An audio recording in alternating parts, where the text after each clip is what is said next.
absolutely not believe How my that eyes. took over the entire globe for an entire summer. I Do we think? Oh, Nope. thinking caps are on. Do we think Mario Kart World has a chance to win best music from a video game? Oh, I have seen many of people saying this. Or Mario Kart. we don't know what Donkey Kong Bonanza is going to be like This yet. is true. The soundtrack on Mario Kart is very good. Is fire. It's so Yes. good. So it's Yeah, not like it's not like they've released their own hardware. I know. this, and this is something that I think Xbox is done with hardware. It's probably the better Superman. Henry Cavill's not been the best at anything his entire life. I'm like, is he going to nibble on this?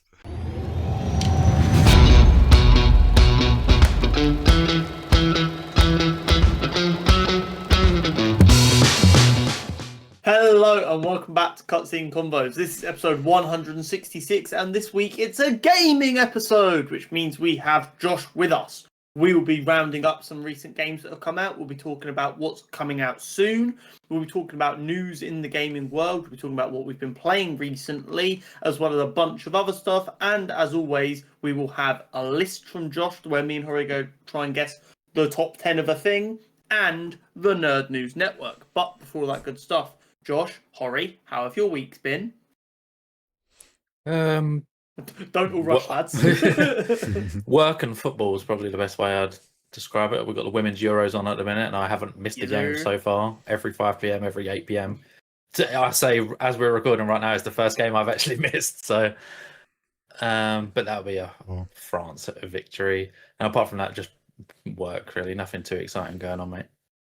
Yeah, I mean, I've just been work. It's a much quieter week for me this week than last week.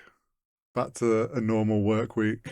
You had a crazy few weeks there now, so you're back into a regular rhythm. Yeah. Awesome. Not much else going on, really, to be honest. Good. How's your Well, week I mean, very, very kind of beige. We've had a loss in the family, which kind of sucks. But other than that, it's just been kind of plodding along as you do. Not too bad at all. Right, Josh, do you want to kick us off then with what you've got planned? Indeed, it's going to be a much smaller and less carnage episode than last month. Obviously, last month's episode, which feels like a long time ago, we had the whole Summer Games Fest weekend/week breakdown. Those who saw the footage saw that my webcam had a mare, but this week, fingers crossed, it should be back. No technical issues. I'm crossing all my fingers. This is where I cut in on the episode because there was an issue, and I'm like, Josh fucked up. That's not the vibes we need. But since then, it's been quite quiet on release fronts. Obviously, I only point out the big ones that I think us as a trio would be sort of interested in or were on our horizons, etc. We had Rematch come out, which is sitting at a 75 at the minute, which I will come to discuss a bit later because it's something that I've been playing. I think it's a bit harsh, but I can understand why, because there were certain features missing on launch. Based on how popular the game seems to be and how many people are playing it, 75 seems low. Just based on like a popularity eye, 75 seems low. It is and isn't. I get why the reviews aren't as glowing as they could be. Again, I'll come on to it. It is tough. I'm really enjoying it personally. Would probably put it higher than that, but I can understand why the scores aren't as good as they could have been. Fair enough. And then on the flip side, Death Stranding 2, one that I'm very smug that I had in Fantasy Critic, got me a lot of points. Currently sit at a 90 on Metacritic, 89 on OpenCritic. So I've been swindled out of a point on Fantasy Critic. But I mean, it was one that we all knew was. Can we get Diddums in the chat for Josh, please? It was one that we all knew was going to be a banger. Realistically, going to get a lot of points. Realistically, at this point, I think no matter what Kojima releases, it's going to score high because and for better or for worse, there are a lot of people who believe in his creative vision to the point where even if it is a really obscure thing, that a lot of people will be like, no. There are going to be enough people who are like, no, he's redefining video games. You don't get it yet. That his games will always score well. I mean, he's deserved it. He's worked his way up. It's a bit like FromSoft. Like whatever they put out, it's going to be a banger. Like realistically. Yeah, true. And then one horror that sort of was on your horizon, something that me and Con probably wouldn't have dabbled with, but Mecha Break. It's sitting at a 70. 71 on our fantasy critic. I have 1 point. Yeah, I did notice that because George counterpicked it and got -1. I did see that. Is this sort of the score you was expecting, or? I was hoping more mid-70s. I would have been surprised if it got into the 80s because of the game it is. It's not like it's a huge origin. Yeah. From what I've seen, because I've not played it yet, I've just not had time, but from what I've seen, the gameplay is good, like as it was in the beta. Like they've added some more mechs and different things. The downsides is one of the things that a lot of people are like two sides on is the microtransactions, which happens in all free-to-play games. People are like, $5 for a skin is... I think mainly the issue is a lot of the skins are for your pilot who is inside a mech while you're playing. You can't see that. Yeah. Oh yeah, that's kind of crazy. But here's like my thing is, it's like it's a free-to-play game. It's microtransactions. Just don't buy them.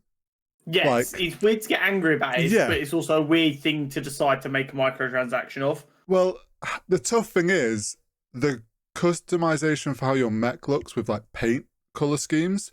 You can literally paint every part like whatever colors you want and stuff.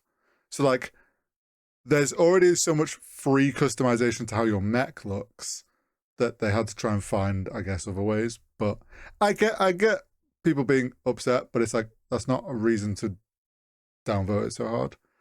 The other things, apparently the character creation has been in the beta, it was like really detailed, like the level. I remember you saying. But apparently they've dumbed it down for whatever reason. They've simplified it. I don't know why. Anything to the player base that feels like removing features is never going to be met with praise.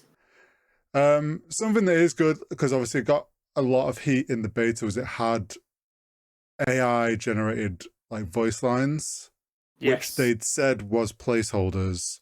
And obviously everyone's like, is it actually going to be placeholders, or are you just saying that because people have caught you out? But actually they have apparently replaced all of it now with voice actors and stuff. So fair play to them on that.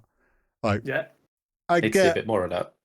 Yeah. And I get using like the AI stuff for that if it's like you're a small dev team and you want to get beta out. But yeah. So it's kind of like, I would have expected maybe a bit better, but we'll see how it is if I get around to playing it. Something you haven't got on scores that came out. Oh, I thought I had missed something. When I saw there was only 3 games on my list, I thought it looked a bit small. I'm sure you've both seen content creators playing this, but Peak. Yep. I've seen you playing it on Steam as well. I played it with my mate the other day. It's from Landfall. Well, it's by Landfall, the publishers. It's not Landfall devs, but Landfall are the ones that made that news reporting vloggy game. I forget what it's called now. Yeah, Landfall have made a lot of really good games. They just make fun, quick games, or like they'll support indie devs that make those sorts. It is a lot of fun. It's getting some content soon, and I've just looked on Metacritic. It has an 81 on Metacritic. Okay, solid. So yeah, no, it is a good game. Good little like fun co-op game with friends. And I think there's already people who've put mods out and stuff for it, like they do with all those sorts of games. But yeah, definitely recommend that. No, fair play to them. Is that the one? I'm sure I've seen the TikTok. It's like a co-op, like climbing. Yeah, you're climbing up a mountain. There's like different biomes as you get further up.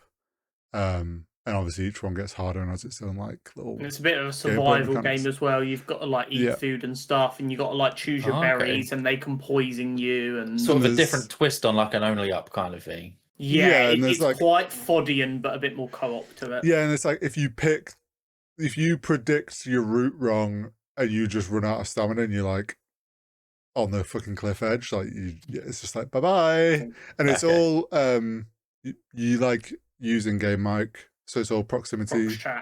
So you just have someone screaming as they fly past you or something. But yeah, it is good fun.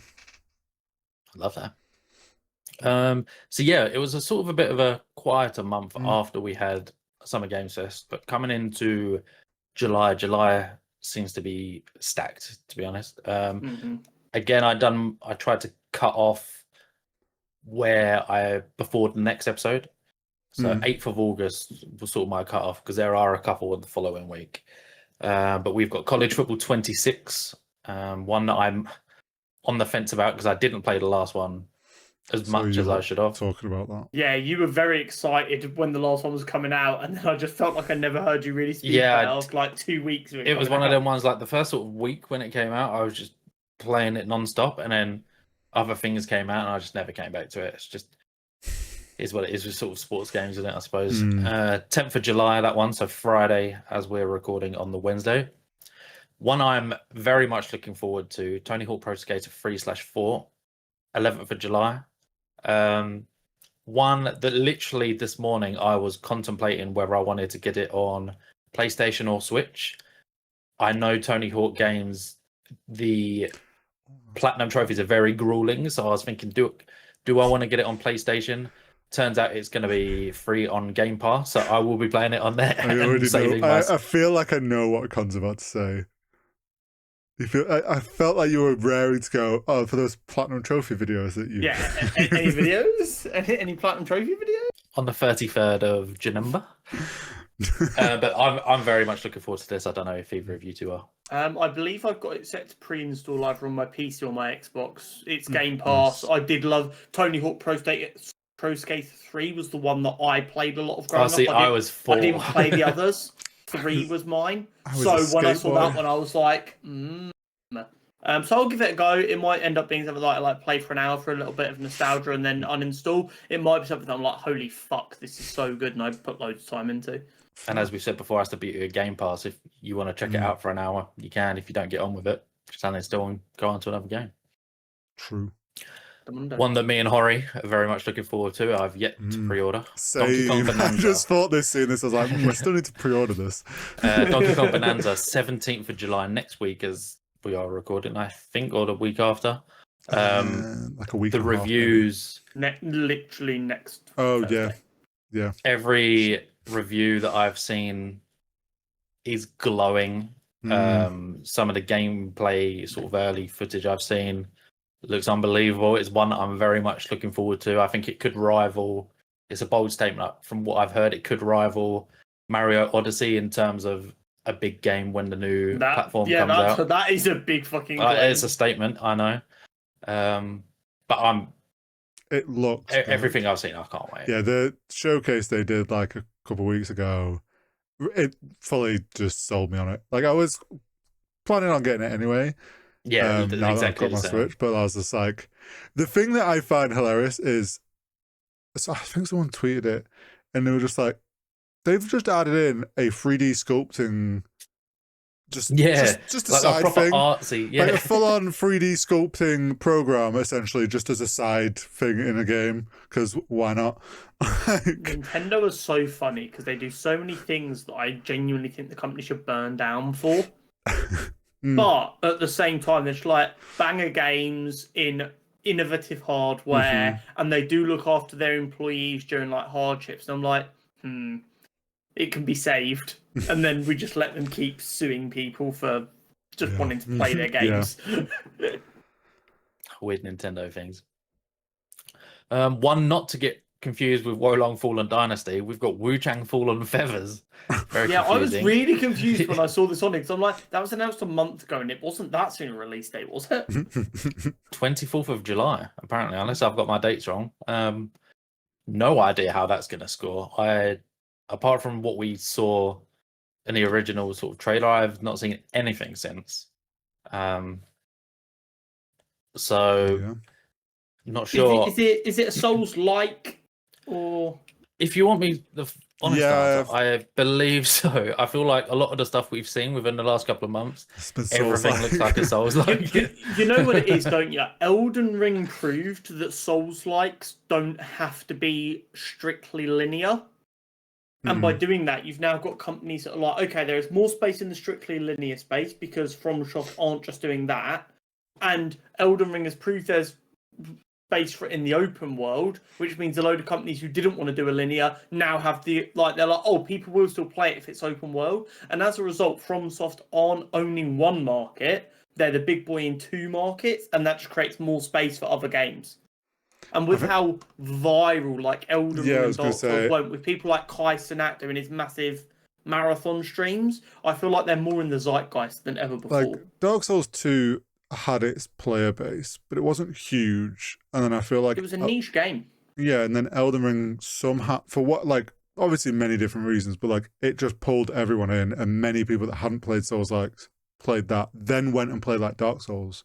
I think bigger studios realized, oh, there is a player base for this, so it is worth us putting money into a Souls-like game. We're not just trying to get like a niche market, so that's also helped, I think. Yeah, absolutely. I've just checked, and day one Game Pass, so one if we want to check it out. I will not be there because they make me rage. Maybe I need to just get over it. I'm not as bad at raging as I used to be. Like, I've got a lot better. No cap. Playing Minecraft. Playing my Minecraft world. My Minecraft world. How many dedicated where? Playing my Minecraft world recently, and like not just rage quitting the world the first time I die, has kind of, I think, hardened me up a little bit to accepting setbacks. I think I might be maturing, guys. It's kind of scary. It's about time. 2025. One that took us all by surprise. I think everyone by surprise. Grounded 2. Yeah. 29th of July. Obviously, this is an Xbox. Who is it? Obsidian? Honestly, yeah. I'm being stupid. Because everyone was confused why they're releasing about 900 different years. Yeah. They did Avowed to start the year. They've got this, and then by the end of the year, it's Outworlds 2. Fucking mad lads. It was one that I don't think anyone saw coming, myself included. I dabbled in Grounded 1. Didn't love it, I will be honest. I think I played the early access beta test thing, and I was like, there's something cool here, but I just never went back to it. It was like one of them. Me and my mate played it for a couple of nights and then just never went back. I think it scored okay, the first one. I think it did pretty and if well, this is just an improved version, I don't see why it wouldn't. I don't think it would do high numbers, maybe high 70s, low 80s, I'd probably put it out as, but who knows? Tales of the Shire, 29th of July. Obviously, it's got the big IP attached to it. Will it do well, or is it going to suffer from the IP because of high expectations? Who knows? Ninja Gaiden Ragebound, 31st of July to wrap up July. And then a big boy for August. One that I believe, Hori, you have in your fantasy critic. Mafia: The Old Country. One that's good. I'm very much looking forward to. Every trailer that we've seen, I feel like we've seen so many by now. I think it's been at every PlayStation showcase for the last year. I'm very much looking forward to it. I think it looks really good. Day one on Game Pass again, I'm pretty sure. So if anyone's got a Game Pass, you're absolutely going to be feasting for July and August. If anyone says there's nothing to play, just go on your Xbox dashboard, and I can assure you there is going to be a lot of stuff to play. I might just start tweeting every 24 hours there's no games to play, just to slowly watch Josh's head explode. Don't it really? I think that's probably a top 5 sentence that will get in my head rent free. There's quite a few because I don't like people or things. And when people say that, which involves people saying there's not enough of things. I don't like people or things, so everything. And I'll notice that these people saying that will be playing FIFA in July, I'll be playing COD when the new one's out in 2 months, and that's the only 2 games they play. Announcements, news, and updates. We're going to get the sad one out the way. We got more layoffs. I feel like every month just when we constant, mate. Never do ends. The announcements and updates, there's always layoffs. The Perfect Dark, which everyone was excited for, is being cancelled as the initiative has been shut down by Xbox. Forza Motorsport has been cancelled. It looks like they're going to focus all their attention on Forza Horizon instead. I'm not a Forza guy, but I know a lot of people like Motorsport as opposed to Horizon because it's more what's the word? Realistic? Is that the word I'm looking for, Hori? I know you're a racing guy. Yeah. Forza Motorsport is more sim hardcore race. Well, it's like it's racing, Forza Horizon is like the open world. It's sort of like the open world, yeah. Arcadey. Like, I feel like Forza Horizon games are just so much bigger that they're like, right, you have to pick one, and they're like, we're gonna pick the one that makes more money. Yeah, I feel like motorsport, as far as I'm aware, is a lot more niche because obviously it's catering towards it's racing enthusiasts. Because like the last one got mixed reviews because they kind of didn't do much of it after it launched, from what I understand. I remember it looking unbelievable. Yeah, they always the Forza games are some of the nicest looking ones. But yeah, I seem to believe they didn't do much content-wise, and people obviously were upset with that a bit. Fairly. And then they've used... So they didn't put enough effort in because it wasn't going to make as much money as Horizon, and as a result, they've been told they can't make them games anymore and just focus on Horizon. I think the Forza fans are more so upset just because Forza started with Forza Motorsport. Like, that's what I played as a kid before like the Horizon games had even been done. So it's like, yeah, we're losing that chance of like where it came from. But it's tough. I feel like from what I know, my limited racing knowledge, sort of Forza Motorsport was sort of Xbox's counterpart to Gran Turismo. Yeah. Sort of like they both had their big like hardcore racing games. And yeah, they're racing arcade sims because they weren't super like sim heavy, but yeah. I mean, it's tough. The reports were that 4% of Xbox's staff, which totaled 9,100 people, have been laid off. So. And some of them, condolences go out because there was also some of them were 343 and on Halo. Yeah, everyone got hit. I don't think anyone came out unscathed. I know I saw some things of like some ex-Halo devs and ones that have been let go were saying stuff like they're making an effort to replace people with AI in some of the studios, which is just shit. Is that because Xbox are forced layoffs and that individual studio's gone, the only way we can do that is by using AI, or I wonder if that's a Microsoft directive? I think it's a Microsoft directive, like all these tech companies, they're trying to shove AI into everything. So part of it will be, it can save them money. We can add it into like helping make Halo, and then now they're told like, oh, you got to cut costs. It's like, oh well, we're using AI, so we don't actually need this many people, so we can cut. It's just insane. Compound effect. Give it like 10 years when games are made. These big studios are using like mainly AI and it's producing shit games, and no one buys them, and they'll go, oh, why is no one playing our games anymore? Yeah. Support indie devs wherever you can, people. Oh yeah. Ghost of Yotei, a game that I need to do well, as I have it in my fancy critic. Sucker Punch are teaming up with Sony to do a state of play sometime this week, Friday or Saturday, I want to say. Ahead of its, I feel like PlayStation 11 doing this recently, and I think Nintendo do the same. When they've got a game coming out, they'll make a state of play in this case, or a Nintendo Direct specifically to do with that game, just to build the hype even further. I'm not a massive lover of it. I feel like if they're doing a state of play like a month before the game's due out or whatever, sort of like just let me wait. Let me delve into it in a month. I don't want to keep seeing so much gameplay. Obviously, it's a big game. They're not gonna show spoilers and stuff like that. I think it's like it works both ways, but they're replacing.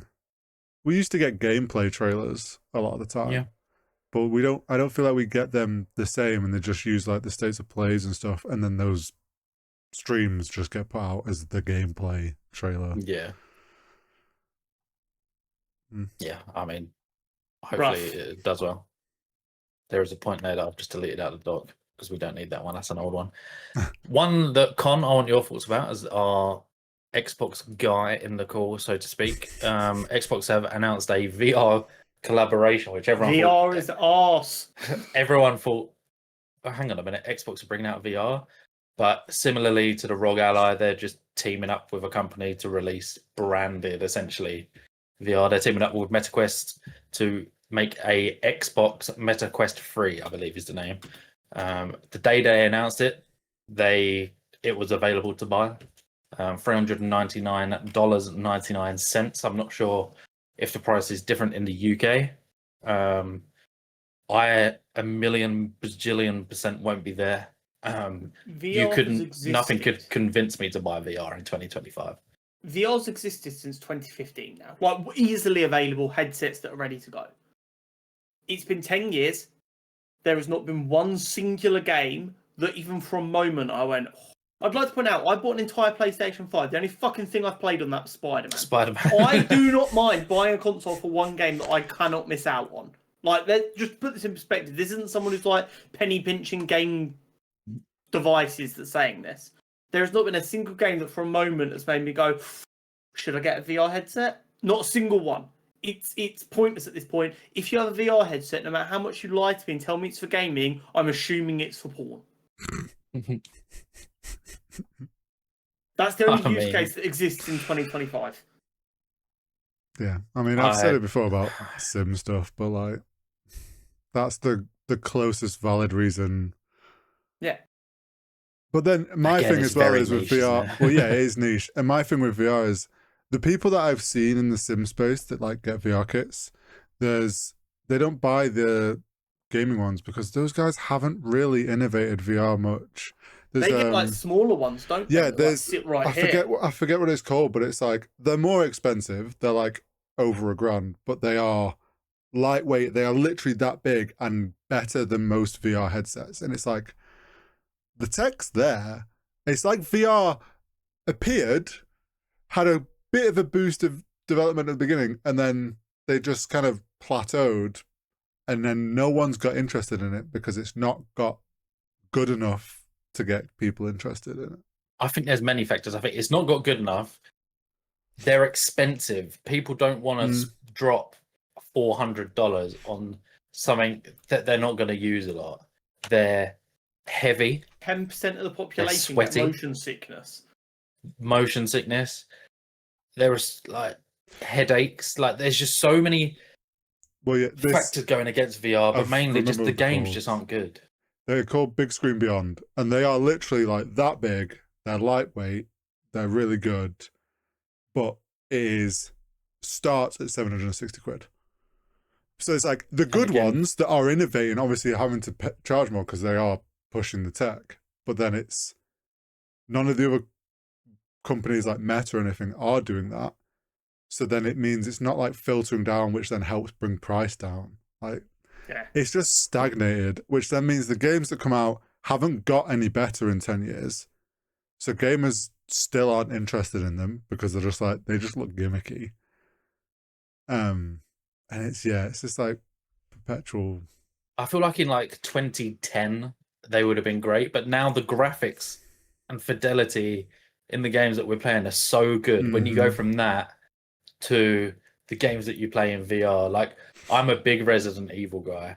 I've got RE4 on the MetaQuest 2, and like it's fun, obviously, but it just looks cheeks. Like it when you can play RE4 Remake on the PS5, like that is just gonna be the better way to play it. And I played like motion sickness. I think I played an hour maximum, and that was over like 2 sessions. I just can't sit there. There's some games like Beat Saber. You probably play that all day. Games where you're walking around and having to look in your pockets and draw weapons. I felt awful playing that, and I'm very surprised Xbox have gone into a VR, considering PlayStation's VR doesn't sell. Well, they've just partnered, haven't they? So it's not like they've released their own hardware. I know this is something that I think Xbox is done with hardware. Because I still don't buy this. But the handheld they've partnered, VR they're partnering. They've already done things with LG TVs that have the Xbox app built in. So they're one step away from just being like, we're not releasing another Xbox. It's just now on Chromecast, Fire Sticks. No. So I think this is 2 different teams, right? And you've got to remember how big these companies are. You have teams there is a team whose job it is to push this cloud gaming, anything's an Xbox idea.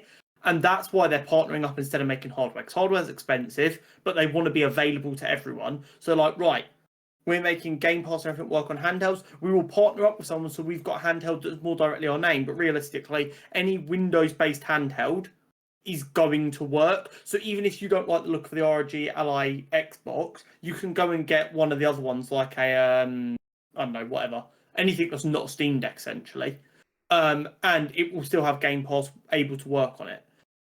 And like once the operating stuff for the VR is available, you'll be able to play whatever Game Pass compatible games or whatever are on any VR headset. And like the streaming it direct to a Chromecast and a Fire Stick and that is just to make it available. I don't think they're going to give up on making actual hardware. I do think they are going to maybe stop the releasing at the same time as PlayStation. I think they might break that. We're both going to release a brand new console at the same time. And I do think they are just going to go back to releasing one tier of console and not doing Series S equivalent again. I don't know. I think they're just going to go, we are going to make the most ripping machine we can and release it when it's available, so that if someone wants to spend £900, £800, whatever, on a pure console experience, we've still got something there. But they're not going to be like, oh, PlayStation 6 is coming out this December, we need to meet them. It's going to be, okay, cool, we'll be out next Christmas if that's when we're ready. I think that's more what their strategy is moving towards. I don't know. I would genuinely be amazed if they just give up on hardware. I don't know. Because I think it's part and parcel with like all the layoffs. They're clearly cutting spending in their gaming side. To them, they get Xboxing more people if they just chuck it on Fire Sticks and Chromecast because they're cheap compared to an Xbox console. It wouldn't surprise me if they've decided the development cost, the issues that all these like PlayStation, Xbox, Nintendo all have on launch with selling out and having like issues with pre-orders and whatnot, that then gives them a bad rep for the first month or whatever. They can just skip all that if you can just go on Amazon and buy a Fire Stick and it's like, oh, I've got an Xbox. Like, it would not surprise me at this point if they, especially with that whole thing of everything is an Xbox. That's quite clearly their marketing direction now. Mm. And their way of being like, yeah, sure, PlayStation, you can still have the console, or we're just not, like, we've moved past that. We're just on everything. Feel like no hardware would destroy Game Pass as well. Because Sony, even if Xbox officially said Sony, we're not making hardware anymore, Sony won't let Game Pass be on PlayStation. They won't. No, but like if it's on every other thing. Here's the thing, though. I think you still struggle. Yeah, but I think... Especially at the price they want to charge. Like, you'd have to bring price down along with that. If you're like, oh, you can't have a machine in your room that's going to just let you play it. You have to stream it or have a PC to make the most of it. This is where it gets tough for me, because obviously it's all well and good, say, streaming a game to your telly using the thing. The performance is just never going to be able to compare to a dedicated console. And I think a lot of gamers, I think Xbox are going to focus a lot of trying to get the games everywhere on all these different platforms, but I do think we'll see a new Xbox console. I just think there's too many dedicated gamers who want all the bells and whistles. You know what? I'd meet in the middle and say you're going to get something like the Xbox Fire Stick, which not like, but like more like the old box Fire TVs or whatever, and it'll be like in between what an Xbox would be and what it's like a more powerful, so it can do a better job. They'll do so. I think they're going to do some partnership like that, or like, I don't know, the Xbox Chromecast, and it's like a more powerful Chromecast, so it's better at handling games, but they're not having to put all the cost into a console. It wouldn't surprise me if they went down that route. Obviously, we've got them teaming up with ROG Ally to do a handheld. Yeah. They're teaming up with Meta to do a VR. They're going to team up with... I think I would not surprise me if they are done with in-house hardware and just outsource it, wait and see. Completely change direction. I mean, if they do, that is gaming in a really bad spot. PlayStation having a monopoly of like front room consoles, because the Switch 2 is great. It's not a front room console in the same way. It's not trying to compete with Xbox and PlayStation in that realm. That only being PlayStation is bad for everyone. Heavy discussion. It's a very Xbox heavy episode, actually, because the next point and final for the announcement, news, and updates, one that I didn't see coming at all and honestly forgot the game existed.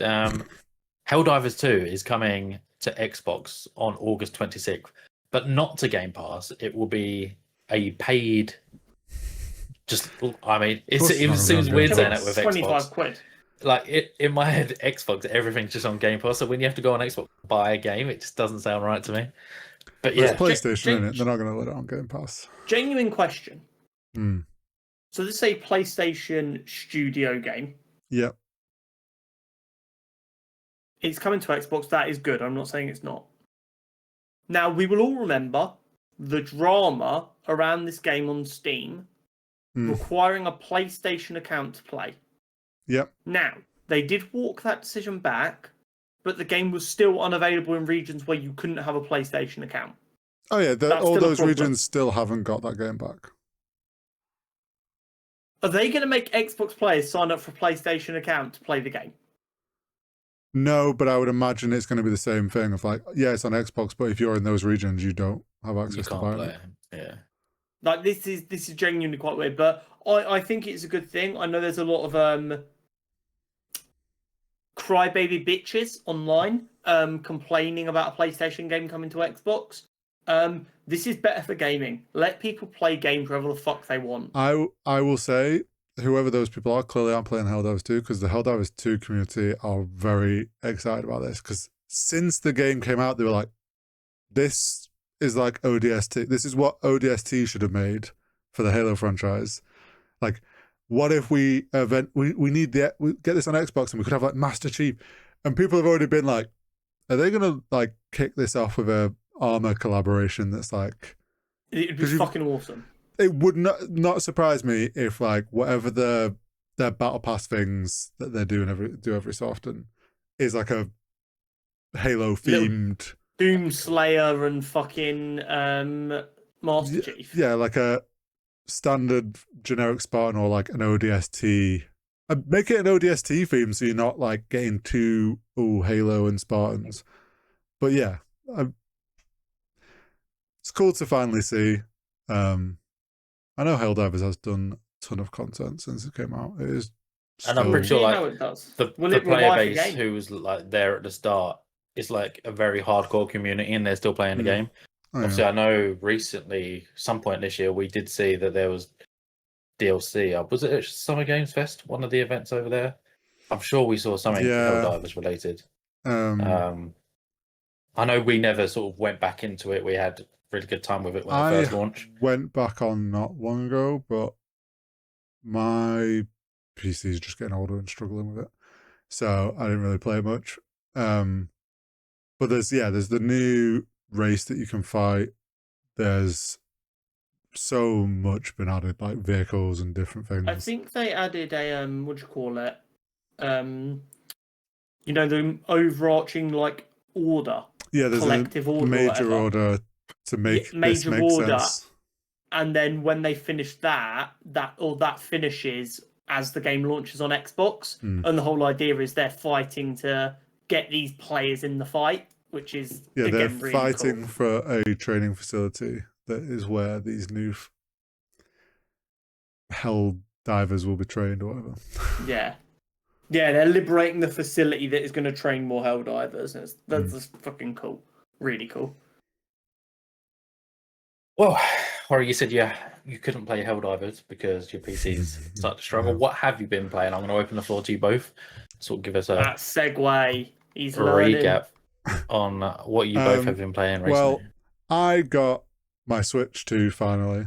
Woo! It was funny because it's like I was waiting for payday at the end of last month, and I was like, I decided in the middle of June, I was like, you know what, for my 30th to myself, I'm going to buy the Switch 2. I'm not going to wait.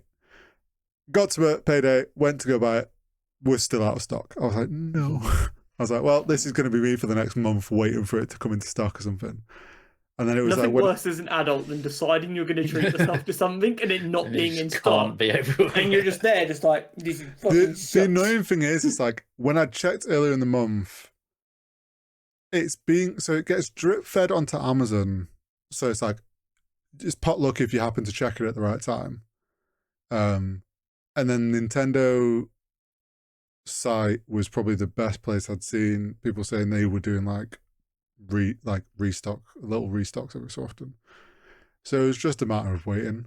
And then it was like when I was in London on the Monday, in the intermission of being at Hamilton, I had this weird, I was like, I've not checked Nintendo Store like the past couple of days. I'll go on now while I'm waiting.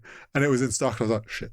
It became the most expensive intermission fucking show. But yeah, that came really quickly. It came in like 2 days. And I've been playing Mario Kart World. It's so much fun. It is really good. The elimination one, I remember you saying about it, the elimination mode's fun. It's really good, isn't it? I think it's my favourite mode. I actually really like what they've done with the tracks when you do Grand Prix, of like how you blend between two locations. Rather than just doing open worldness a bit more. Yeah, it helps fit into that. Like your like final lap is you driving into the next location, rather than just doing the same 3 laps. It's not like 3 laps, is it? It's like each lap is like slightly different. Yeah, different route or something. That's cool. And then just having fun unlocking all the characters and stuff. Other than that, I haven't really played much. I've played Peak, which mentioned earlier, which is a lot of fun. Other than that, I've had a weirdly busy June and don't feel like I've had much time to game. But Switch is now, I need to get more games for it, but Donkey Kong. Yeah, Donkey Kong. And then after that, I'll look at getting some of the Switch 1 games that I was about to say, because obviously there's a couple of big hitters on there. Zelda. Get some Zelda in your Mario Odyssey, Pokemon, a few of the big games, I'm going to wait on... I know you'd said Kirby was good, but I'm going to wait because they're re-releasing that. Yeah, there's a Switch 2 version coming out later this year, Yeah, I wait for that. What have you two been playing? I've been playing a lot of Minecraft. You get that 2-week itch, but this is the first time I've had the 2-week itch once, like since I've had my PC.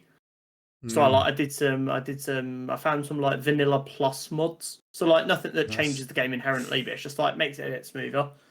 Found some very pretty shaders, and I've created a forever world. And like this will be the place I come back to. So like this first stint has just been beating the game so that I've got access to everything and just a fuck ton of infrastructure. So I've got like a 2-story super shopping centre that has everything you can need and shit like that. Still playing a fair bit of Marvel Rivals. I feel like the second half of each season of Marvel Rivals I play less. So like season 2 I played a lot, 2.5 not so much. Season 1 I played a lot, season 1.5 not so much. And obviously new season drops on Friday, so I'll be checking that out. Playing some EAFC 25 because it came onto Game Pass, and for the first time I think ever, you could do a career mode in the WSL. So I've been doing a WSL career mode, which has been fucking awesome. Been a lot of fun. What else have I been playing? I played some Valorant the other day. That was I forgot you installed that. It was kind of fun. But other than that, not too much. Kind of been a bit all over the place as well. I'm so damn flustered. Didn't lose another 3 months to Valorant. Here's my thing, right? Mentally, like for the well-being of how much money I spent on the game, I should go back to it to make myself feel like money is. But you now know you have access to money again, and you'll spend more. This is the issue when we get back on that. I'm like, ooh, bundle. Okay, set some account limits. We are all older and more mature. What if we go back to Valorant and play ranked, but specifically no care about win or lose, just vibes and shit talking each other? That'd be so bad. Yeah, but no, that could be the fun part. That'd be the fun part. Who cares for us? We're old now. Like that can be our vibe. I actually played a game on PlayStation last night because my friends recently all sold their PCs. They've just gone straight down the console route. Obviously, you keep all your skins and everything on console, so we're playing, and I've still got all my Reaver Vandals, my Only Phantoms. We played a game last night. I think I went like 20-6 or something. It's so the because you've got 6-year-olds on consoles that don't even know what the game is, and you're like, I know how to peak this. But like, it's funny because like game sense wise, I really know what I'm doing, but it's the aiming and everything on console is so I'd be atrocious. Foreign to me. It is. Once you get a couple of games in, you sort of get the hang of it, but it is odd to play. This is also the other issue of going back, is I will be trash, but I'll have all the skins. And people, I'm going to be that guy with all the gear, but no idea. That's how it should be, mate. We don't need to try hard, we just need to have fun. True. Yeah, no, I'm down to it for vibes. Anyway, what have you been playing, Josh? I have been dabbling in a right mixture of stuff. Obviously, as I mentioned last month, I started a new save on Pokemon Violet as it had the free Switch 2 update. I've completed the base game. I complete the 400 Pokemon decks in about 47 hours of game time, I think it was. Started doing some shiny hunting, because obviously you get the shiny charm once you get all 400, which makes it easier to find and catch shinies. I'm going to buy the DLC at some point. I never actually played that on the Switch 1.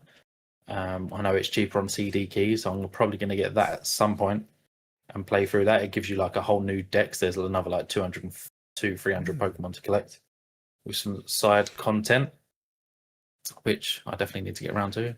Is Scarlet or Violet better?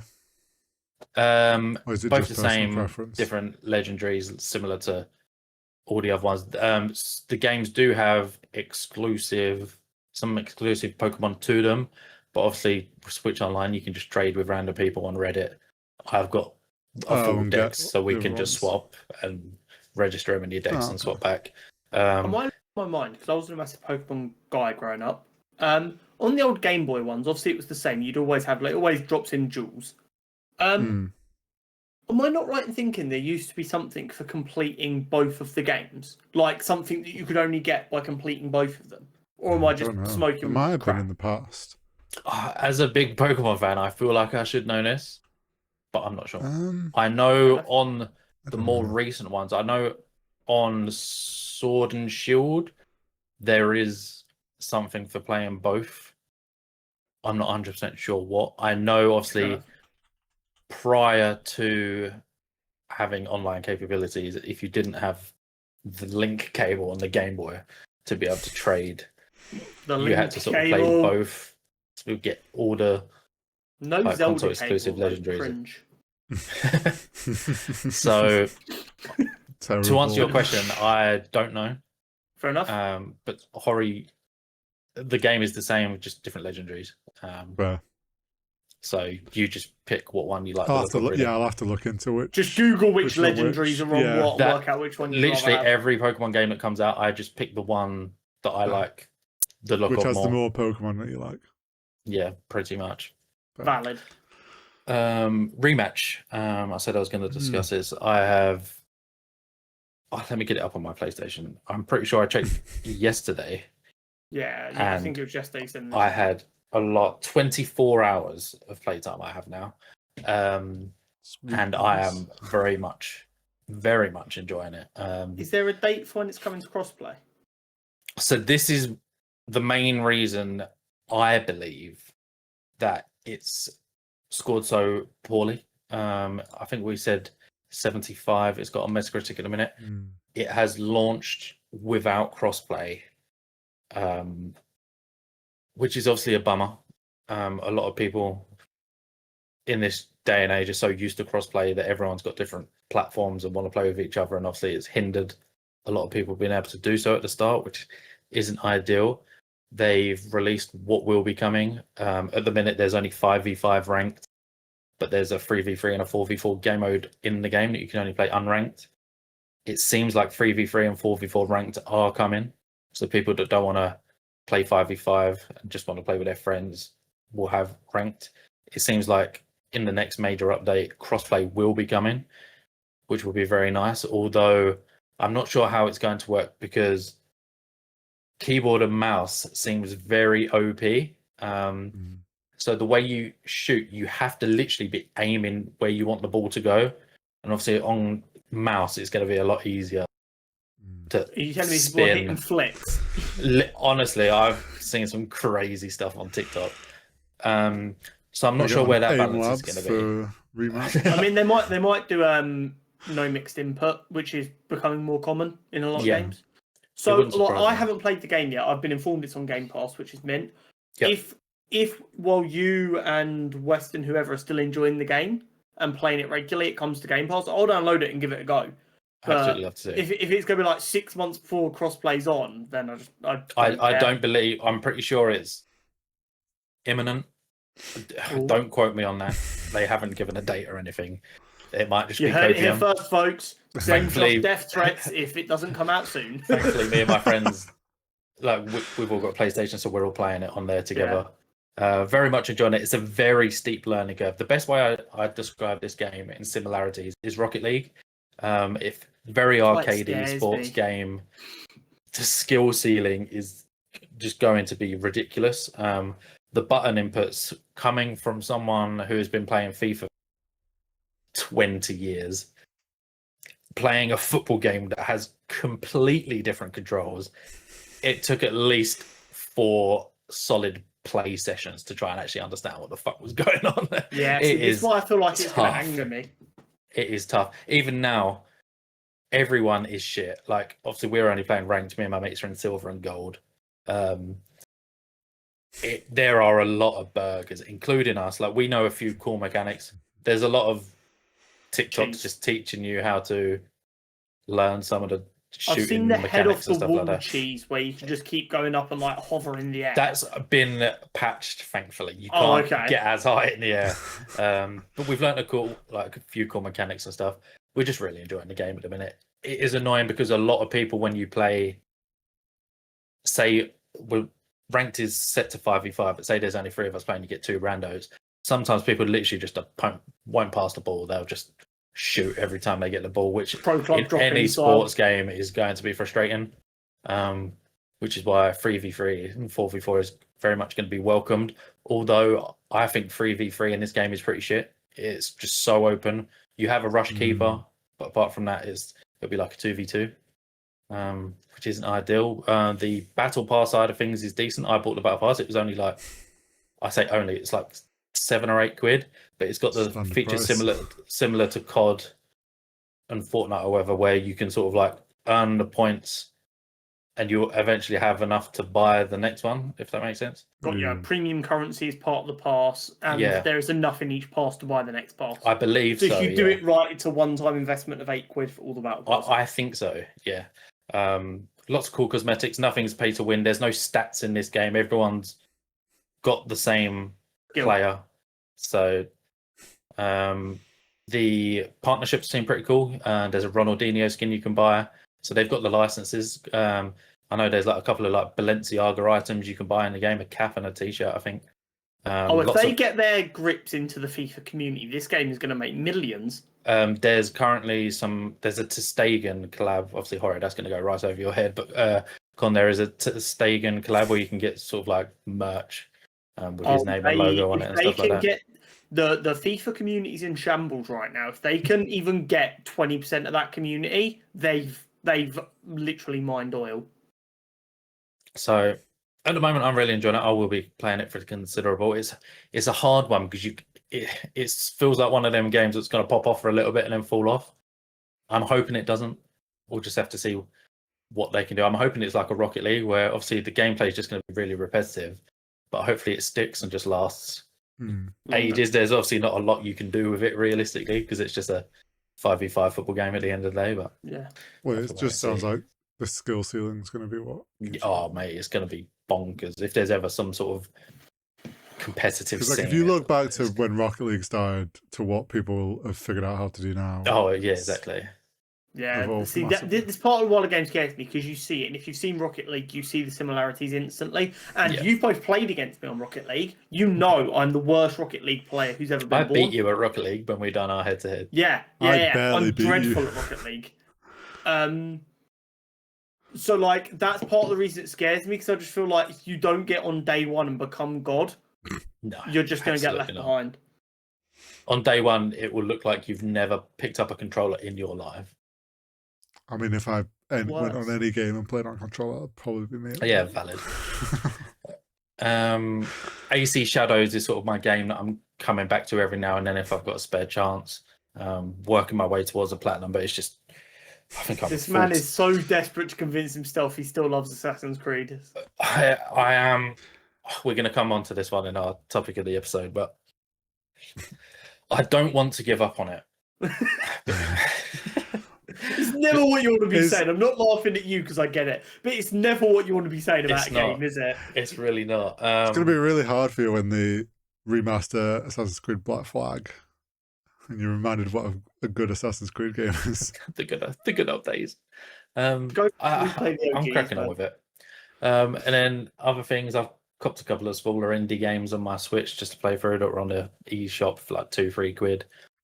Diablo 4, as of like yesterday, is the PlayStation, one of the PlayStation games of the month. I might dabble and just try it, and if I don't like it, stop playing it. I heard it's a good game to play on your Portal, very just chilled out, so I might just start it tonight in bed and just see how I get on. Looking forward to Tony Hawk. Probably play that at the weekend, hands out all weekend, which seems the perfect opportunity to load that up on Game Pass over the weekend. So lots of games to play and just not enough time, to be honest. Good mood. But topic of the pod, it's July. We are halfway through the year. I just sort of wanted to do it. Just randomly going to put this out there because I saw a TikTok of it today. We are closer now to 2050 than we are to 2000. That is vulgar. Kill myself I saw that TikTok and I was like, great, that's just ruined my morning. That is vulgar. As soon as you said we're closer to, my head just goes straight to GTA 6. That is true. We are closer to GTA 6 than we were this time last year. Unless they push it back again. No chance. Why would you even say that? No because then maybe it's closer to coming out on PC at the same time. Copium. But no, we're halfway through the year. I thought it would be a cool idea, since we do it at the end of the year, to do a halfway point of general thoughts on gaming.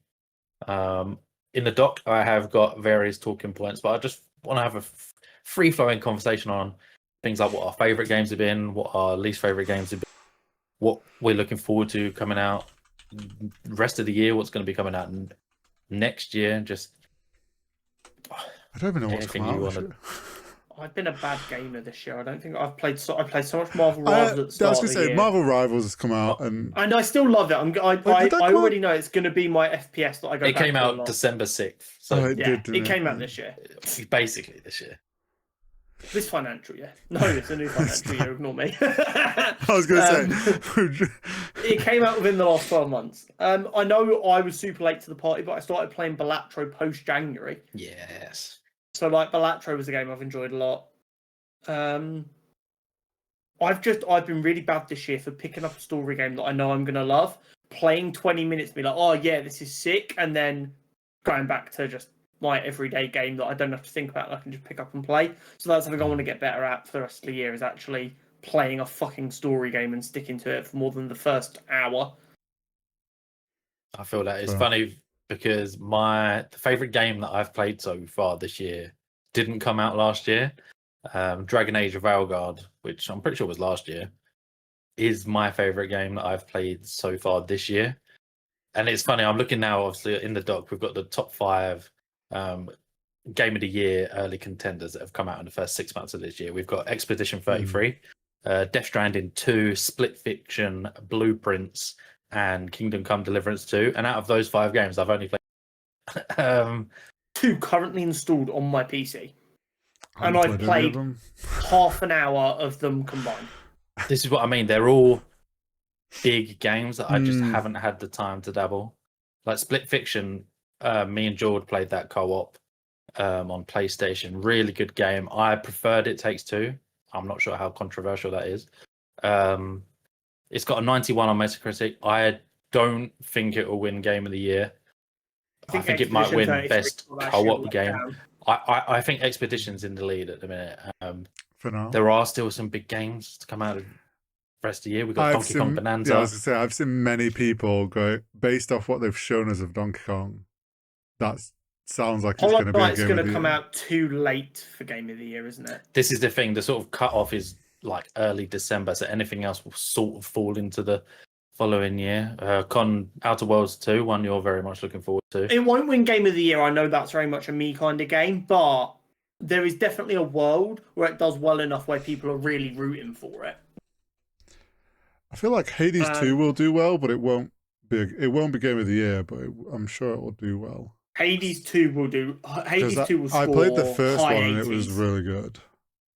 If Hades 2 breaks 90, I won't be surprised. I do. Do we think? Oh, thinking caps are on. Do we think Mario Kart World has a chance to win Best Music from a video game? Oh, I have seen many people saying this. Mario Kart. We don't know what Donkey Kong Bonanza is going to be like. This is true. The soundtrack on Mario Kart is very good. It's fire. It's so good. Let's be completely clear. Obviously, I've not played it. I'm sure the music is fire. Anything with Mario in the name has a chance to win awards because it's Mario. Yeah. And I don't mean that in a bad way. I'm not saying the game's bad at all. It looks fucking great. But there is a weird Nintendo. It's not a tax. It's like a tax break for Nintendo where they get reviewed 2 to 3 points higher than everyone else because people love their IP so much. Like if you were to release Mario Kart World 6 months ago, but not use any Mario IP, but it's the exact same game just with brand new characters, it doesn't review as well. Tell me I'm wrong. Probably. That's just like Crash Tag Team Racing. Yeah, possibly not. I do think even without Mario branding, the soundtrack would get recognized, and people are like, the game's fun, but the soundtrack's fire. Like, because that can exist without. I'm just saying, I think it will have a much better chance at winning something because it's like Nintendo have done it again. Because they are known for winning awards for their games because they make really good games. I'm just trying to think what other games. I don't see this thing. Soundtracks for other games. I'm like, none of them. Obviously, Donkey Kong could be fire. Hades 2 could have a good soundtrack. Hades 2 probably has a good chance. Again, Silk Song could have a chance if it comes out early enough. Yeah, that's the thing. All we know is it's coming out this year because it's going to be it's going to be day one on the ROG Ally. Which again, play anywhere. Something else that we can look forward to for the rest of this year. I feel like a lot of the stuff we're talking about hasn't actually come out in this first half of the year. Do we know when pre-orders for the ROG Ally Xbox start? Because I need to keep a close eye on that. Don't know. Not to my knowledge. The thing is, though, a lot of like big hitters always come out in the September to November period. So it's like seasonal sales. Yeah. Obviously, you get some drop in early, like Mario Kart because the Switch launched and different things. But I think at the moment, I would say Expedition 33 is clearly in the lead. I need to play it. Yeah, I should probably play it at some point. I still haven't even played Baldur's Gate 3, which I should play. But you've not even touched it yet? You got to remember, you'll do a playthrough. For the long, possibly, but like for the longest time, I've not really touched any single player games. I was just like any of the. You got to remember, like over the last Baldur's Gate came out 2 years ago. 2 years ago, yeah. Over the last 2 years, I've bounced between sim games, Rust, a fucking lot of the time, even Tarkov at points, Valorant, CS. Like I've just bounced between all like the time sync multiplayer games. Would Joe do a playthrough of us? Me, you, and Joe, just fucking hobo goblin our way through it. But I mean, I'm gonna guess the answer's no. Baldur's Gate's not on the Switch, is it? Oh, there was discussions about it. Any chance of Baldur's Gate 2 on the Switch 2? Baldur's Gate 3 on Switch 2? It's not officially announced, but there's heavy rumours they're working on it. That makes sense. And since the Switch 2's come out, a lot of people are like, this thing can run it. If it can run Cyberpunk, it can run it. I feel like since Cyberpunk proved they could run on a Switch 2, many people are now like, okay. How well that ran, by the way. They done it. Nintendo did the thing. Well, it's not even Nintendo, really, is it? It's Cyberpunk did the thing of like putting in the work and making sure it was optimized. I'll hold my hands up. I said there's no way the Switch 2 is going to be able to handle it. Fairfox, it did it. Is it going to ever run as nicely as my fucking 5080 running it? Of course fucking not. No. But apparently it's running, looking gorgeous, look like a stable 30 to 60 depending on your settings. It probably I'm not even going to lie. It probably runs better on my Switch 2 than it does on my PC. Your PC is older. That's an outlier though, because your PC is well, yeah, I know. Trying to string it back to this year, what I'll allow Marvel Rivals because I know that has been your time sink. Would you say that that's your favorite game of this calendar year? I'm going to let it count. Even to this, I've not enjoyed a multiplayer shooting game as much as Marvel Rivals, maybe ever. Maybe casting my mind back to like prime, like Black Ops 2 on the 360, where I could die on a game and never get angry. That was maybe the last time I had as much fun. I will say, Marvel Rivals has been the most fun I've probably had since like Overwatch 1 days, like in the peak of that, and then as much fun as like when I first got into Valorant and was like loving that nonstop. Like for a team-based multiplayer game, it's probably been since Valorant launched, which is a while ago now. So lockdown, wasn't it? Yeah, I would have said, had you asked me like 3 weeks ago, I would have been like, yeah, probably Marvel Rivals has been my favorite game of the year. I don't. It's tough now with Mario Kart. I've had a lot of bias. It is recency bias. Strike it from the record. But it also is like I've not had my own Nintendo console since a GameCube. Has it got you feeling like a kid again? It's just like I've not had my own Mario Kart to grind through like unlocking characters and stuff and having fun on for a long time. I'm like, holy shit, I've missed Nintendo games. Like, it has made me realize I've just been in the pits of multiplayer games for several years and I forgot all about this other world. So literally, so I'm looking through the games that have come out this year. As per game ranks. There would have been something here I've played that I've forgotten about. Honestly, I'm going through it and I feel like every game that I've played this year, where it's been a quiet 6 months of games that I personally was interested in, I've been going through my backlog and working through games from previous years, as opposed to tackling a lot of the bigger names. Final Fantasy VII Rebirth came to PC. Haven't touched it. That was January. Sniper Elite Resistance, one that I added to my backlog and never came to. Kingdom Come Deliverance came out in February. Didn't play it. Civ 7, didn't play it. Yes, Avowed, still on my backlog. Lost Records, downloaded, haven't played it. Then we come to March. Split Fiction I played. It's probably the only big game that I have actually played this year. WWE, didn't touch. Assassin's Creed Shadows, actually. Which leads me back to my previous discussion. This game,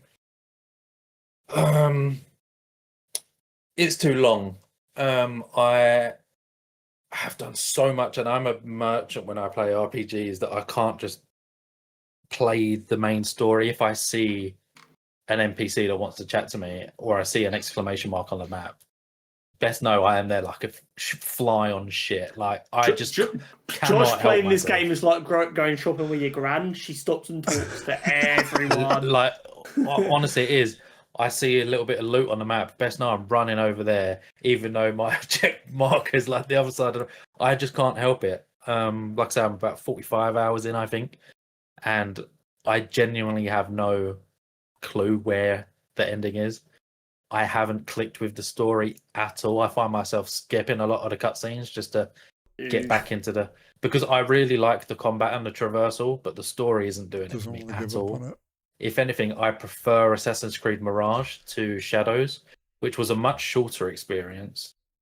I just preferred the story. It had more. I might not have just got there in Shadows yet. A lot more relevance to the actual sort of order and like the hidden ones and the whole Assassin's Creed like backstory. Just haven't clicked with it at all. I will finish it. I play so much of it now that I can't give up. The game I've just thought of looking through the list of what's come out, Doom came out, didn't it? Which was well received. Again, and that played could half an hour of it. That could have a good soundtrack. Usually the Doom soundtracks are quite good, actually. Yeah, no, the Doom soundtrack was kind of fire. I have, unironically, I've listened to some of that while not playing the game, which is very uncommon for me. I'm not a soundtrack guy. I don't listen to soundtracks, but Doom soundtracks do get thrown into the mix a little bit, and then occasionally it all just gets thrown in when I'm listening to songs with like lyrics, and I'll be like, "What the fuck is this? I want to like fight something," and I'm like, Doom, unexpected Doom. Unexpected Doom. April was pretty stacked. South of Midnight, Civ 7, Blueprints, Lost Records Tape 2, Indiana Jones came to PS5, Claire Obscure Expedition 33 came out, Fragpunk came out. I never ended up touching Fragpunk. Neither did I. I gave it a go. Fun concept, but just after like playing it a little bit, you're just kind of I'm kind of bored of this now. Yeah, it's one of those where it tried something new in that space, but it's just like doesn't grip you enough. Yeah, I get that.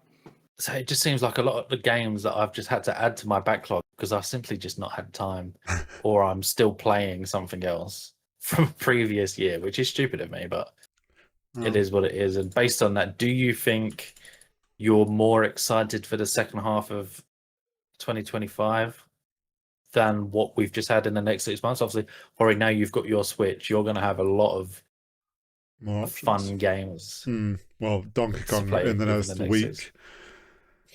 I am so uncontrollably excited for Borderlands 4 and Outer Worlds 2. They're going to be big bangers. We've got the Xbox ROG Ally games. The Xbox ROG Ally, again, we will be there. I'll be pre-ordering it the second I'm allowed to. I need it in my life. And as a general rule, a lot of the games that are like kind of on this list of games that I haven't played, I'm hoping they're going to be the games that I do find the time to play with a ROG Ally X while chilling in the front room. I can put an AirPod in, connect it for audio so that I'm not disturbing Jenna. I can watch my show while casually working through a story game at my own pace. I just feel like sitting down at my desk with my monitors and everything to play a game. Sometimes playing a story game feels a bit daunting at such a setup. I'm like, no, I need to be e-sporting it, and I don't want to. Which I think is a reason why I managed to sink 45 to 50 hours into Pokemon so quickly, because me and Han could be in bed, she'll go to sleep, I'll just put my earphones in, just turn the brightness down on my Switch and just play Pokemon for another 45 minutes to an hour. And being able to take it downstairs, watch TV, not have to sit in my swelteringly hot office when I could stay downstairs where it's a lot cooler, watch TV sort of, or have YouTube on in the background and be able to play at the same time. I just feel handhelds are giving us this flexibility. Again, like I said earlier, I'm going to probably dabble with a Diablo on my Portal just because I can't be asked to sit down at my desk and start it, whereas I can play it in bed tonight while Han goes to sleep and just see how I get on with it, really. So I am also looking for ROG Ally. I'd say 70% of the games on my backlog, probably maybe even 80%, are on Game Pass. So I will be there. I don't own a Steam Deck, which obviously would have helped that situation. But being able to play a lot of the games that are on my backlog remotely, I think I will be gaming a lot more than I currently am now, rather than just playing older games. So again, I'm very much looking forward to that. Absolutely. But that brings us on to the top 10 list. Let me stretch while I have to carry us again. Yeah, it's crazy. When we did head-to-head questions, I literally battered you up and down these streets and never let them streets forget. It comes to a top 10 list, and I still get about half of them, but I talk myself out of giving the fucking answer. Yeah, and then you just like tank all your lives in the first 3 guesses. Yeah. Right. So this is a fun one. My preface that I'll put out there first is only one of the answers I didn't know. Like I've genuinely never heard of. Okay, cool. So if we get 10 out of 10, Josh is going to do something despicable. I will do inexcusable things after this call with my webcam on. That's how confident I am. But this month's top 10 list, as per Game Rant, what are the top 10 mobile games of all time? Oh fucking hell. Okay. God. Number 1, Flappy Bird. I'm not saying it is number 1. It's got to be on there. Are we locking that in? Yes. There was phones being sold for $10,000 because it still had Flappy Bird installed. Well, you said number 1 Flappy Bird. It was number 1 Flappy Bird. Now I was just so ready. That out there. I was so ready for you to lose a lot. What is the metric we're using for these? Is it like most downloaded, or is it what they're saying are the best? It's just as per Game Rant, mate. I was going to say this is going to be an IGN issue again of like in their. I don't think it's like most downloads. It's maybe like a handful of things like impactful. Like et cetera, critics did not rate Pokemon movie great, but we all think it's brilliant. Yeah. Okay, Hori.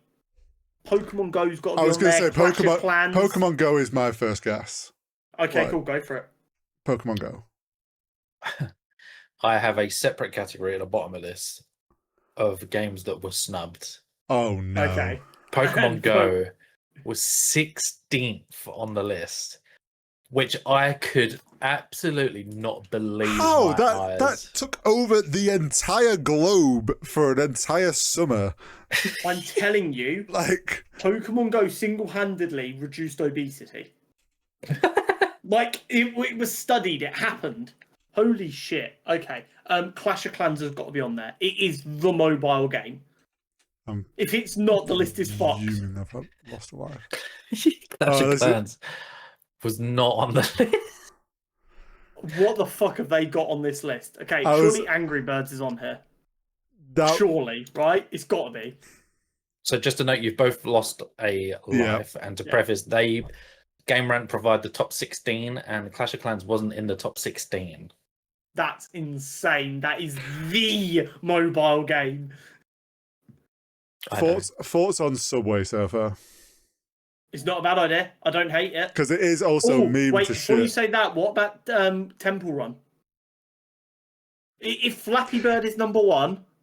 Here's my thinking though. Subway Surfer has become more of a cultural meme than Temple Run did. Maybe. Fuck it, Subway Surfer. Subway Surfer is sitting at number 6. Okay. So now we have kind of points of data here we can work from. Subway Surfer. I do think Angry Birds has to be on here then. Surely, right? But there's like 19 different Angry Birds. Hopefully they're just including it as a franchise. Angry Birds. Number 4. Okay, cool. Okay. Candy Crush has got to be on there, Hori. Oh, think about what else is on this list. So we're probably we're gonna have Candy Crush. What else? I'm trying to think like what a classic. What does your mum play? Nothing. No, like this is it. Like, nothing. Have you got games on your phone? What are the mum games? Do you remember Doodle Jump? Doodle Jump's not a bad shout. Do you know what else is a great shout? Cookie Clicker. Oh, I used to love Cookie Clicker. I had my iPad and I'd literally sit there. What else is there? I was going to say the Monopoly Go, but now I'm like, Pokemon Go. Pokemon Go's not there. There's no way Monopoly Go's on there. Would chess.com count? No, they wouldn't even put that on there based on how fucked this list is. I will put out there that they're not necessarily mobile like exclusives. Some of them. Oh, shit. Because some games have been mobile and... Like, think what games were PC or console games that then launched on mobile and did really well. So COD Mobile? Oh. Again, I don't know what fucking metrics they're using here. This is sending No, me. COD Mobile is... Well, lock in Candy Crush and get that one down. We'll do Candy Crush. Who's locking this one in? Me, it's my go. Well, Horry's lost another. Fuck's sake. This list is beyond fucked. My snubbed category, I could not believe. Candy Crush came 12. And I was very much... I listened to COD and I lost a life. They reckon there is 11 games better on phones than Candy Crush. Yes. My mother better never watch this episode. It will kill her. Go on. So, COD Mobile, TFT is on mobile, and a lot of people do play that on mobile. Think about the other games that are currently on this list. Yeah, but I'm also thinking the markets that these games are in and regions. Oh, PUBG Mobile, surely. That game's fucking massive. Yeah. So to confirm the list so far, you've got Subway Surfers at 6, Angry Birds at 4, and Flappy Bird at 1. I think it's going to be more stupid games like that. What about that app/game that was like made it look like a beer when you drink? or the one that let you choose different guns and pretend to fire them? Yes, and we were all just there like... Everyone sat in their classrooms with their iPhone 4. Can you imagine if kids did that now? Especially in America. Like a lead balloon. I do think PUBG, COD, like TFT, out of like games that aren't just exclusively mobile games. Another one I'm thinking of, but I don't know how big it ended up being, there was a Sims Mobile. Don't know. I had Sims Mobile on my Sony Ericsson back in the day, and it was so terrible. That was good. It was terrible. I used to play it on my mum's phone all the time. Snake. It's so fun being able to see the list. I just feel like... Wait, was this best... Hang on. Was this best mobile games or best mobile app games? Yeah. Top 10 mobile games. Snake on the Nokia brick. Fuck yeah, it's my last life. I'll throw it on Snake. It's not your last life, is it? No, you got 2 lives left. Oh, okay, cool. Snake. I'll definitely throw it then. Snubbed. Wasn't on the list. The list is fucked. Wasn't in the top 10. You see what we deal with, viewers? He offers us a top 10 list of mobile games. We say Snake, Clash of Clans, and Pokemon Go, and all of them are wrong. It's not my list. It's Game Rants. I do think this is a safe bet, so I'm going to go with it. PUBG Mobile. Doesn't match the other games on the list. Doesn't matter. Yeah, but it's not on the list. Well, I'm going to give you an extra life anyway. Okay, well, because it was your birthday. Well, yeah. So, all right, if that's not on there, I feel like COD's not on there. Yeah, we need to think of like the most stupid of you. Fuck it, I'm gonna say it. Temple Run. He's not on the list. How Josh knows all of these games? You both. I knew there was only one that I didn't know, and you've not said it yet. Like some of them, I think you might kick yourself. Just say Angry Birds too. I can confirm Angry Birds was pushed in as a franchise. I'm trying to think what, like, is Cookie Clicker worth a shout? I don't know, because Temple Run wasn't on there. Did you see me trying to help? Yeah. And Candy Crush wasn't even on there. Yeah, that surprised me. This list is so... They went back to 2014 and asked people what games they were playing. There's gonna be some fucking rogue like mobile ports on here. This list is so fucked. Did they do like a RuneScape mobile?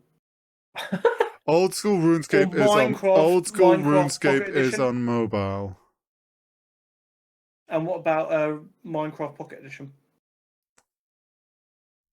Also possible. Go with Minecraft Pocket Edition. We'll go Minecraft. Minecraft is at number 7.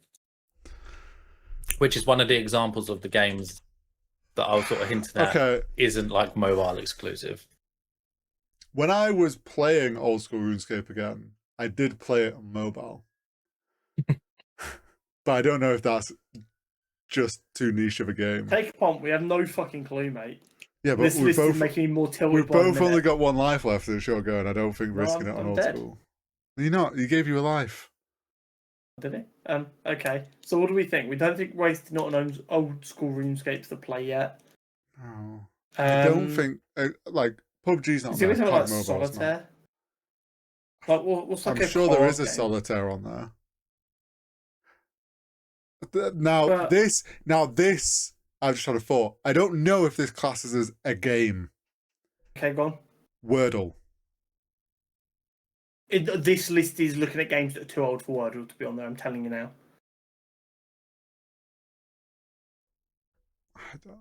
Fuck, man. I hate this game so much.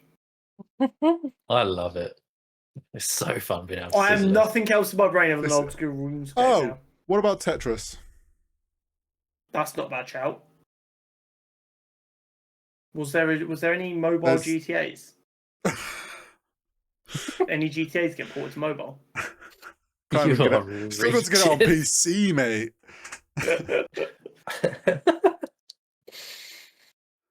Skyrim's probably on mobile, right? Skyrim mobile. God, I've got a great one on PC. Orange Box. Fuck what? I genuinely thought you was gonna have an answer there. Hit me with the orange box. Fuck it. I'm just gonna say old school RuneScape. It's living in my head rent free. Have been eliminated even with the bonus life. So to confirm, you are missing 2, 3, 5, 8, 9, and 10. Okay. Well, I just know we're going to be fuming at this list. I'm going to go with Tetris. It was in my little pile at the bottom of games that were snubbed, and it was sitting. I'd like to point out we got more snubbed games than actual games. So you got the same amount technically. You got 4 games that were in the top 10, and then you said Pokemon Go, which was 16th, Tetris 14th, and Candy Crush that was 12th. Marvel Snap was 13th, didn't quite make the top 10. God. Oh, okay, thank God. I was going to say Marvel Snap, but I was like, there's no way that game's big enough. Hori, I think you've technically got 1 life left. No, I just used it then to do Tetris. Of course you did, yeah, ignore me. So I will go through the list. This has been our worst week. Number 10. Livid. This list is going to make me so angry. At number 10, Among Us. Oh, fucking hell. This list is so beyond fucked. Number 9, which is the one that I wasn't aware of, Ato's Odyssey. That was the only one that I didn't have a Scooby-Doo. No idea. So God, if like Black Desert Online is here, I'm going to lose full. So number 8, Stardew Valley. Oh, I didn't know that was on mobile at all. Neither did I. Never have known that. Number 5 was an OG one, sort of in the same realm as sort of Angry Bird. I'd even say Flappy Bird. One I reckon both of you have played. Oh, no.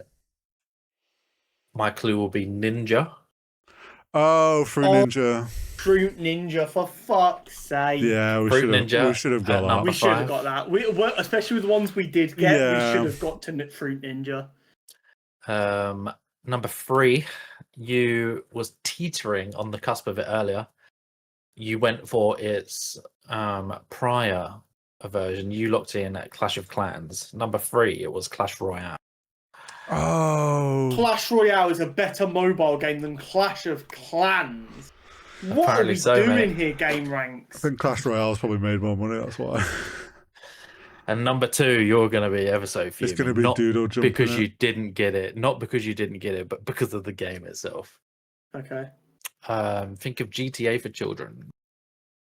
Oh, it's Roblox. Roblox. I would never have got that. I'm 30. I would never have guessed Roblox. I've never touched that with a barge pole.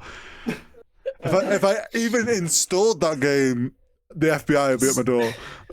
So to confirm the top 10, we had Among Us at number 10, Ato's Odyssey at number 9, Stardew Valley at 8, Minecraft at 7, Subway Surfers at 6.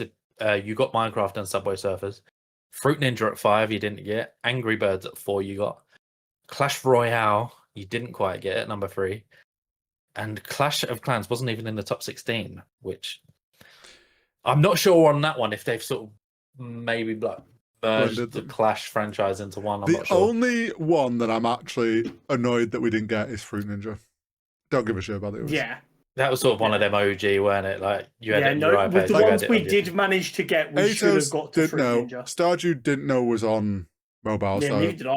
That's actually insane. Among if Us, I'd known that was on mobile, I probably would have guessed it. Yeah. Clash Royale was I'm annoyed about not getting Roblox. Roblox, I'm 30. That was Roblox isn't in my realm of thinking. Yeah, when we got Minecraft, I should have tweeted Roblox. I'm pretty sure Roblox is like one of the most downloaded apps of all time, just because of how many kids play it. And number one, a Flappy Bird, you did indeed.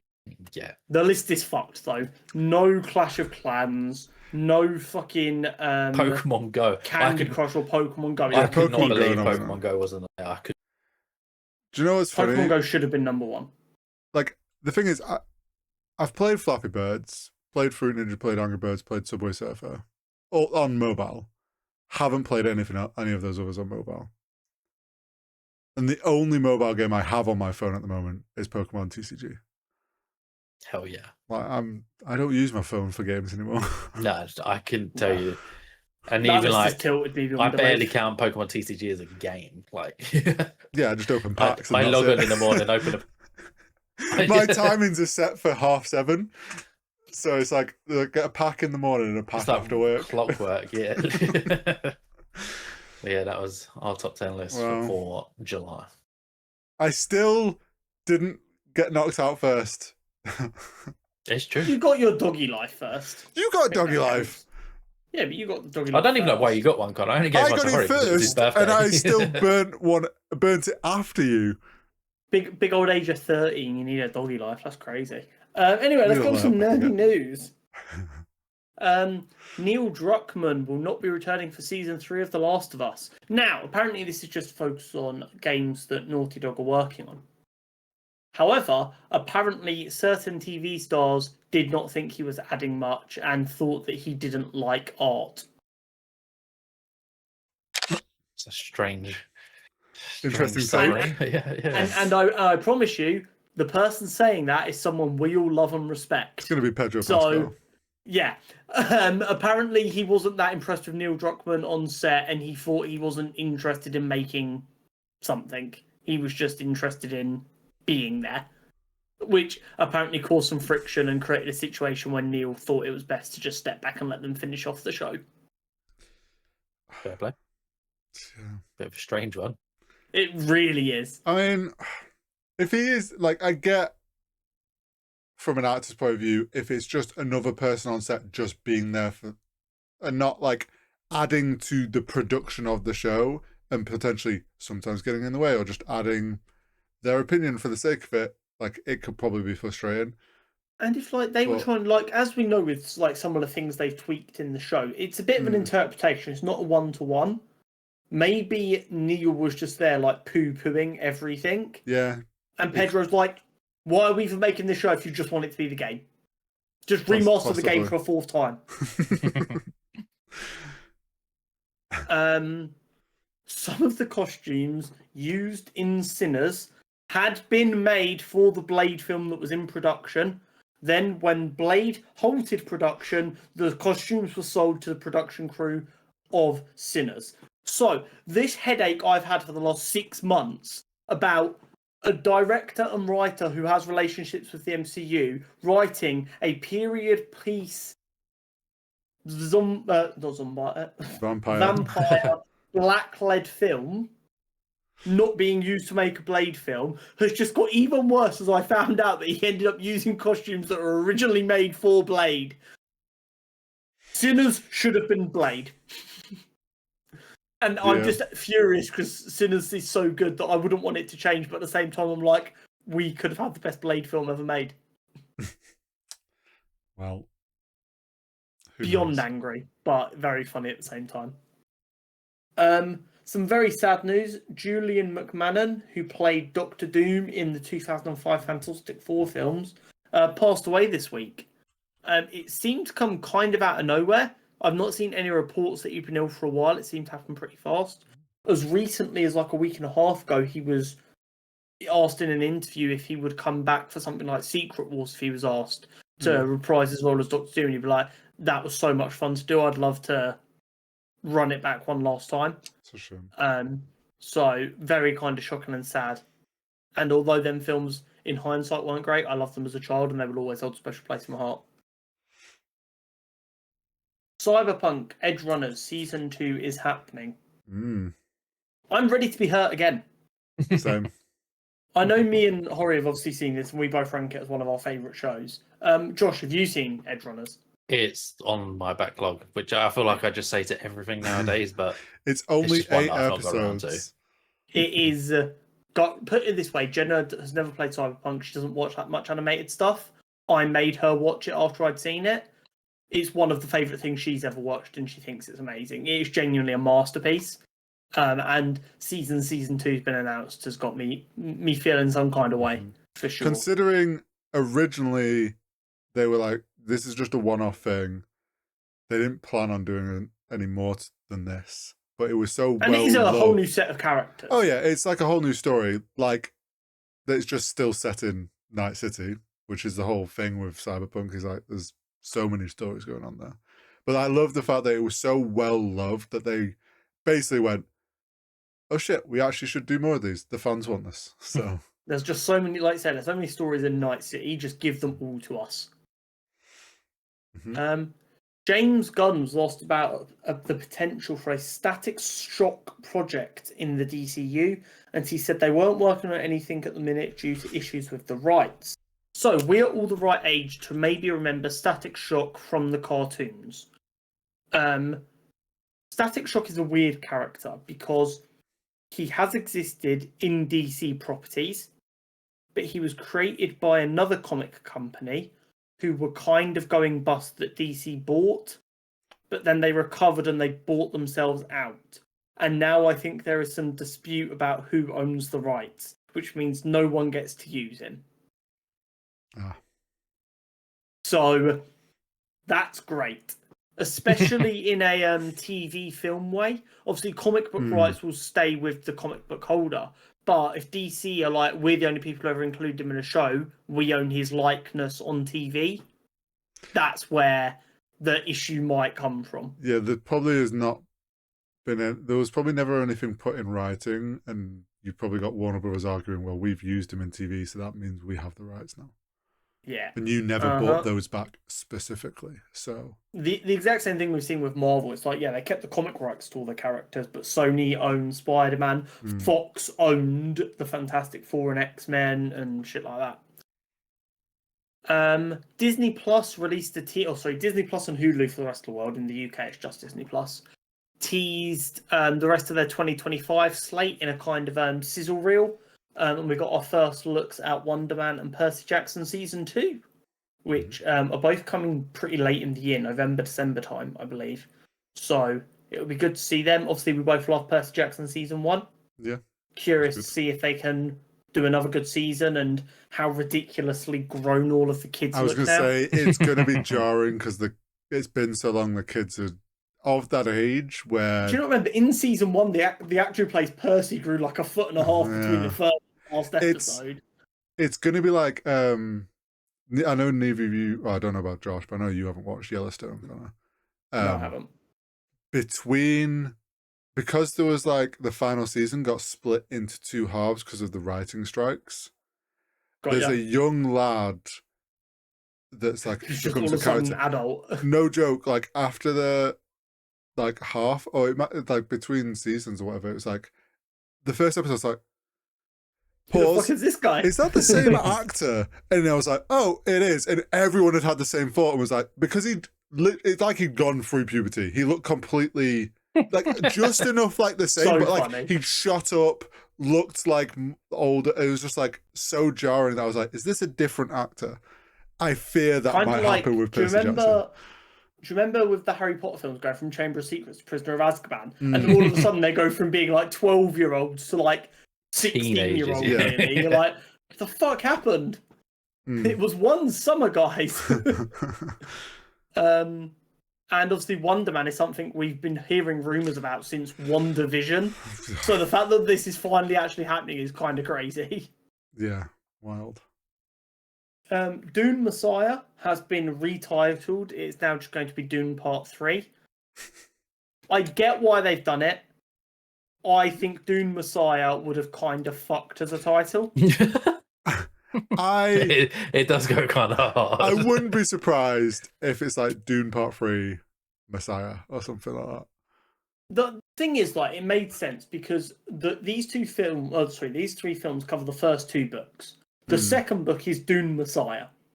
Yeah. Part 1 and 2 cover the first book, and then Dune Messiah, the next book, was going to be a film of its own. So, like, that made complete sense to everyone. And then they're just like, no, Dune Part 3, because then everyone knows they are the same. I'm just kind of like, I like the titling of Part something instead of just Dune 2, Dune 3. The part does add something, I will admit. But Dune Messiah is better. It just is. I feel like this also creates expectation for a Part 4. Have you seen the on-set shot of the desert? Oh, what, the picture of just the desert? In, like, red, and it just... Yeah. Just that shot alone. I never thought a desert could look so pretty. Yeah, I'm just like, I'd just sit and... Yep, I'm in the cinema just to see that. I'm just going to sit here and wait. I'm seated. The theatre attendees say the film hasn't even started filming yet, but I'm simply too seated. Just absolutely stinking up the gaff waiting for it to come up. Yeah, well, I'm living in that IMAX theatre. I don't give a fuck.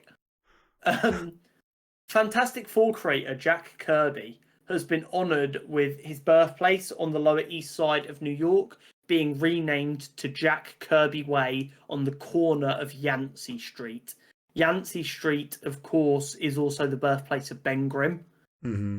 So, like, that's why he was born on Yancey Street, because of the relationship to Jack Kirby. It's fucking awesome. In the comic book space, I know you guys won't be as aware of this, Jack Kirby kind of gets overlooked a lot because Stan Lee was the face of Marvel. So it's really nice to see Jack Kirby, especially with Fantastic Four being so big right now, which he was a much bigger part of.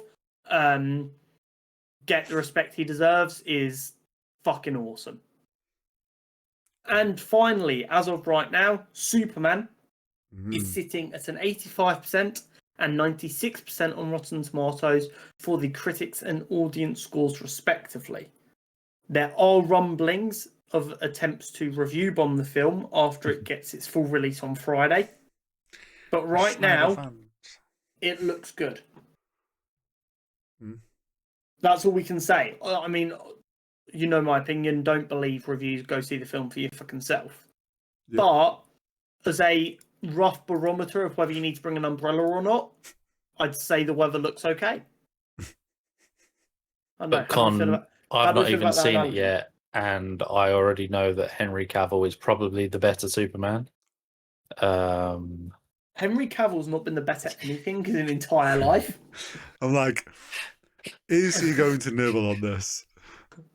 That was literally what it was. Like, I have no care at all for Superman. I just know how vocal you are about your thoughts on Henry Cavill on the timeline. Do you know what it was? For a long time, I was like, don't yuck other people's yum. If they want to like Henry Cavill, they can.